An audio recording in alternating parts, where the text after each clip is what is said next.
आज तक कोई भी और किसी भी आपात व्यवस्था में इस किस तरह मदद कर सामान्य आदमी की जान बचाने में समक्ष रह सकता है।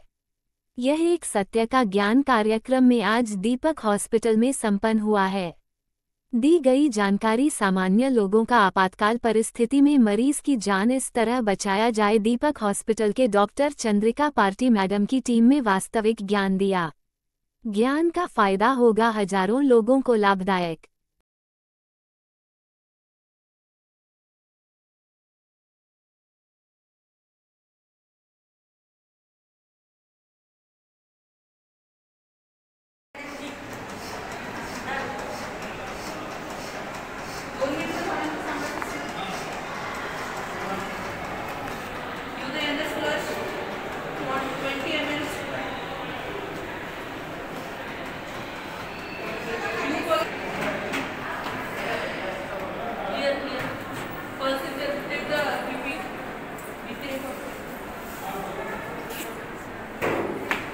Shift the patient to the ICU. Open the mama. तुम्ही तोपर्यंत lift open करा.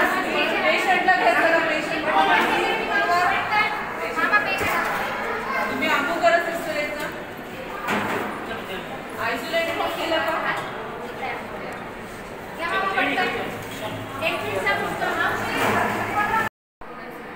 अभी जो इमरजेंसी करे आपने तो क्या हुआ था? ही जी आमच्या दीपक हॉस्पिटलमध्ये जी केली आहे ती कोड ब्ल्यूचं डेमॉन्स्ट्रेशन होतं। जेव्हा एखादा व्यक्ती किंवा बोलताना किंवा एखादा पेशंट किंवा कार्डियक अरेस्ट म्हणजे अचानक त्याचा श्वास वगैरे बंद होतं तेव्हा आपण काय केलं पाहिजे याचं प्रात्यक्षिकाचं रिव्हिजन आम्ही सर्व दीपक हॉस्पिटलच्या टीमनी केलेलं आहे।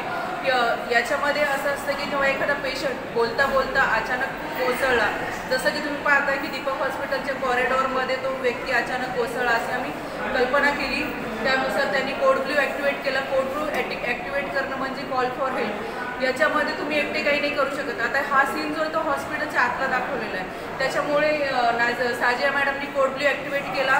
त्यांच्यासोबत सिस्टर पण होत्या। कोड ब्ल्यू ॲक्टिवेट केल्यानंतर डॉक्टर सानप सर, मी डॉक्टर चंद्रिका पाटील, मी भूलतज्ञ आहे, बाकीचा आमचा स्टाफ जो एअरवे वगैरे सांभाळतो, हे सर्वजण अशी 6 लोकांची टीम असते। सर्वजण एकदम पळत आले आणि त्यांनी पेशंटचा जीव वाचवण्यासाठी जे काही करायचं असतं ते केलं। जसं की एक जण त्यांचं तुम्ही पाहिलं असेल की एक डोक्याच्या हेड एंडला होता, तो त्याचं एअरवे म्हणजे त्यांना ऑक्सिजन वगैरे आंबू बॅगने प्रोव्हाइड करत होता। दुसरा CPR देत होता, म्हणजे compression. CPR is the cardiopulmonary resuscitation. कुठलाही पेशंट जेव्हा अचानक कोसळतो तेव्हा आपण त्याची कॅरोटीड, मानेच्या खळग्यामध्ये कॅरोटीड नस असते सगळ्यात मोठी, ती पाल्पेट करायची असते। ती जी पल्स आहे ती लेस दॅन 10 सेकंडमध्ये पाल्पेट झाली पाहिजे। याच्यापेक्षा जास्त वेळ तुम्ही घेतला तर पेशंट ब्रेन डेड होण्याचे चान्सेस असतात। आणि रेस्पॉन्स चेक केला पाहिजे, खांद्यावरती त्याच्या टॅप करून बाबा तुम्ही बरे आहेत का। त्याच वेळेला तुम्ही जेव्हा खांद्यावरती हे करताय लगेच तुम्ही नाकपुडीसमोर एक बोट ठेवलं पाहिजे, त्यांचा श्वासोच्छ्वास सुरू आहे का पाहण्यासाठी। तेव्हाच तुमची नजर छातीवरती पाहिजे। ह्या जर गोष्टी नसतील तर तुम्ही कॉल फॉर हेल्प करून कोड ब्ल्यू ॲक्टिवेट हॉस्पिटलमध्ये असतात तर कोड तर त्याच्यानंतर तुम्ही हे केल्यानंतर कंटिन्युअस छातीवरती कंप्रेशन दिले पाहिजेत। ते जे छातीवरचे दाब आहेत ते 2 मिनिटामध्ये 30 छातीवरती दाब आणि 2 रेस्पिरेशन। पण अननोन व्यक्ती आहे तर तुम्ही ते माउथ टू माउथ ब्रीदिंग देऊ शकत नाही, तर त्याच्यामध्ये आपल्याकडे हॉस्पिटल कॅम्पसमध्ये आंबू बॅग वगैरे असते, त्या आंबूच्या साहाय्याने त्याला रेस्पिरेशन म्हणजे श्वासोच्छ्वास देण्याचा प्रयत्न केला। छातीवरती दाब देऊन आपण पाहिलं की बाबा छातीवरती दाब कशासाठी द्यायचा, जर तो रक्त एखादा पेशंट जेव्हा अरेस्ट होतो तेव्हा त्याचा रक्तपुरवठा पूर्णपणे थांबलेला असतो बाकी शरीराला जाणारा, म्हणून आपण ते कंप्रेशन देतो। तेव्हा तर जे हृदयातलं रक्त आहे ते आजूबाजूला स्प्रेड होतं म्हणजे मेंदूकडे, आणि मेंदू वगैरे वाचवण्याचं याच्याकडनं काम केलं जातं। तर त्याच्यासाठी तो CPR महत्त्वाचा रोल करतो।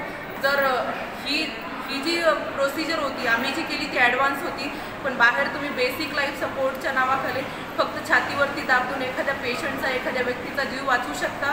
हे करून तुम्ही त्याला जवळच्या हॉस्पिटलकडे लगेच त्वरितपणे ट्रान्सफर करा आणि एखाद्याचा जीव वाचवा। यालाच आपण जीवन संजीवनी असे म्हणतो। हार्ट फेल म्हणजे जेव्हा आपलं हृदयाची जी ॲक्टिव्हिटी आहे त्या हार्ट फेलमध्ये हृदयाची ॲक्टिव्हिटी सुरू असते, फक्त त्याचं जे पंपिंग ॲक्शन वगैरे आहे ते व्यवस्थित होत नसतं, त्याच्यामध्ये पायावरती सूज असते, पेशंट अनकॉन्शियस वगैरे असू शकतो किंवा अंगावरती सूज वगैरे येऊ शकते. पण कार्डियक अरेस्टमध्ये याच्यामध्ये तुमचं हृदय पूर्णपणे काम करण्याचं थांबलेलं असतं आणि याच्यामध्ये जर तुम्ही त्वरित त्याला कुठल्या हॉस्पिटलला हलवलं नाही आणि छातीवरती दबाव नाही दिला, म्हणजे जे आपण CPR म्हणतो ते नाही केलं तर पेशंटचा जीव 5-1 मिनिटात जाण्याची संभावना असते नक्कीच.